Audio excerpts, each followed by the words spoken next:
Hello guys! Welcome back na naman sa ating vlog. At huwag po kayong magtaka bakit sakay-sakay ako nitong sidecar na to.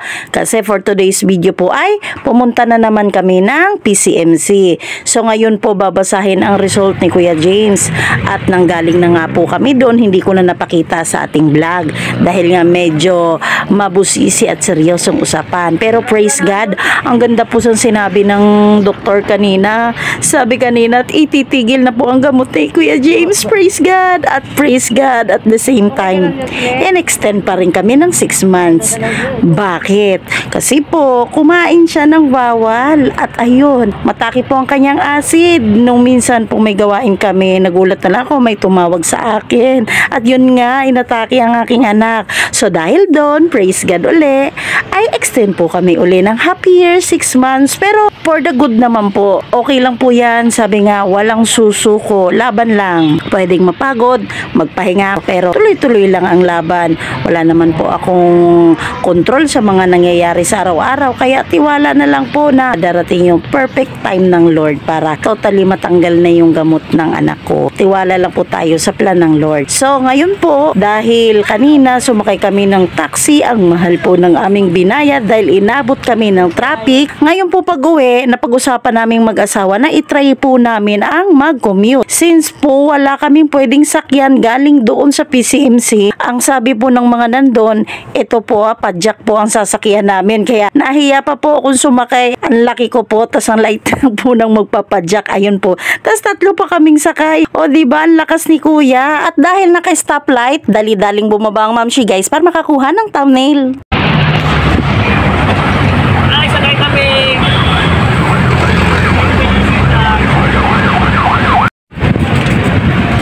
Bike lang. Ganito, hindi ko kaya. Alam mo lang, maliit na ito. Oo.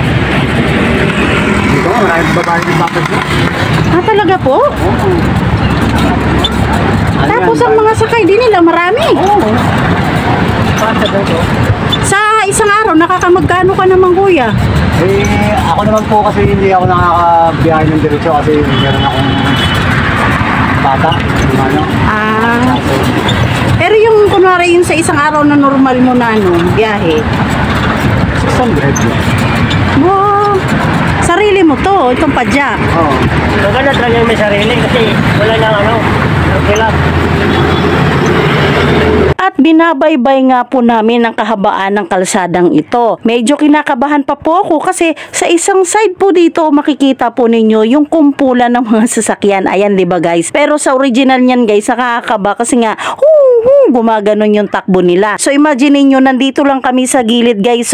Binabaybay namin to, dahan-dahang pumapadyak si Kuya. Pero praise God at mabait si Kuya. Binibigyan niya kami ng idea kung ano at saan kami pwedeng sumakay. Since nga hindi namin paalam kung saan ang tungo namin at saan ang sakayan dito. Lalong-lalo na ako guys, talaga, hindi ko talaga alam dito. Kaya ngayon sabi ni Kuya, 2 ang pwede naming sakyan. Una, doon sa carousel. At pangalawa, pwede kaming mag-MRT. Alam nyo po ano pinag-aalala ko talaga? Never pa po akong sumakay ng MRT, LRT, wala.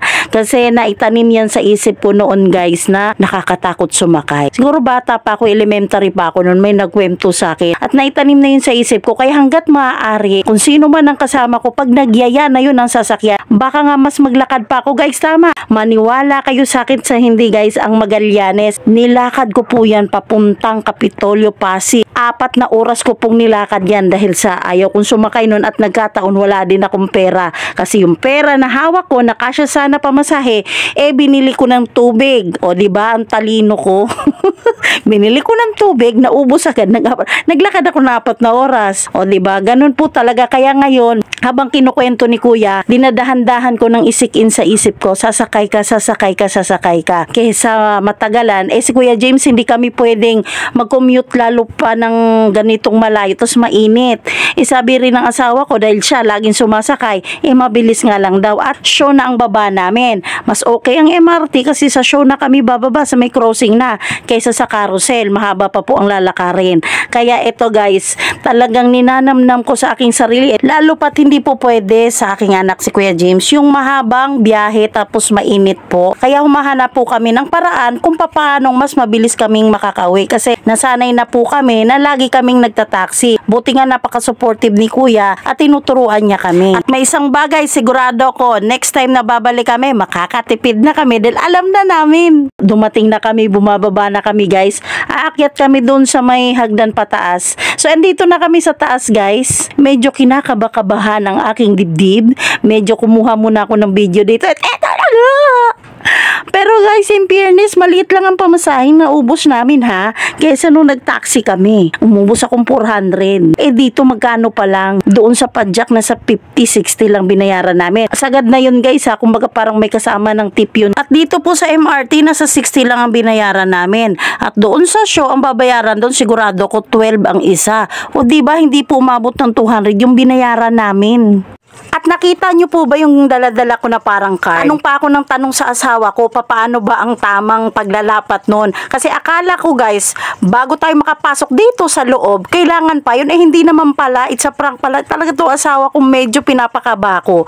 Kaya si Kuya James, pinaupo ko. Kaso hindi siya mapakali, uupo, tatayo, uupo, tatayo. Kaya guys, nung nakarating kami ng show, sumakay kami agad ng Papasig Palengke. Nakarating na rin kami dito guys. Pauwi na po kami sa bahay namin. Etong nilalakaran namin guys, meron pa po yan. Doon pa kami sa baba. Ayan. Nakita ko nga si Angga, medyo nagchika-chika kami ng konti dito bago ako nakababa. So nauna sila. Pagpasensyahan nyo na po ang aking pagbo-voice over at medyo nauuna. Pero eto na po talaga si Angga. Yan po si Angga. Nagkwentuhan po kami saglit lang. At pag-uwi ko ng bahay, may naalala ko guys, graduation po pala ngayon ng aking kapatid. So ayan, kauuwi lang rin nila, magkasunod lang kami. Yan po si Mama at ang aking kapatid na si May at aming pinsan na si Lawrence. Kaya dali-dali po akong naglinis dito po sa harap namin. At ayan, binabana na aking kapatid ang kanyang sound system. At medyo malungkot ang beshi ko kasi bawal siyang lumabas dahil extend po kami ng 6 months na naman ang inuman ng gamot niya. At pagkatapos kong maglinis, ako naman po mag-iihaw ng isda, ang tilapia at bangus. Yang ano yan yang? Surprise mo kay tita? Oh, sige, dali. Katukin mo doon, dali. Yes! Dali mahilig ka, no?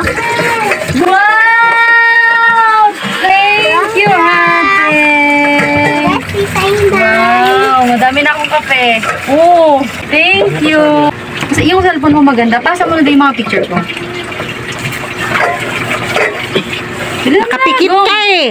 Ayusin mo. Tulan mo ate. Ayusin mo! Dad dito para maganda yung background ko. Huwag mo. Huwag mo ipakita yung taas, ha? Wow naman! Ano nakalawin? Kita yun. Siya mo na! Sabi ko blue eh! 1, 2, 3. Ti, i-close up niya pa sa mga pores ko. Ayan na! Ti! At ngayon, tapos na po ang ating simpleng kainan. Eto na, naka-ready na ang sound system at nagsising-along na sila. Kaya guys, sa inyo po na bago pa sa aking YouTube channel, don't forget to subscribe at i-hit nyo na rin po ang notification bell para mas updated po kayo sa mga susunod ko pang video. At sa inyong lahat guys na hindi nag-skip ng ads, from the bottom of my heart, maraming salamat po sa inyong lahat. Ay, oo nga po pala, may video po na lalabas sa taas ng yung screen at kung sakaling magustuhan nyo, i-click nyo na rin po. God bless everyone!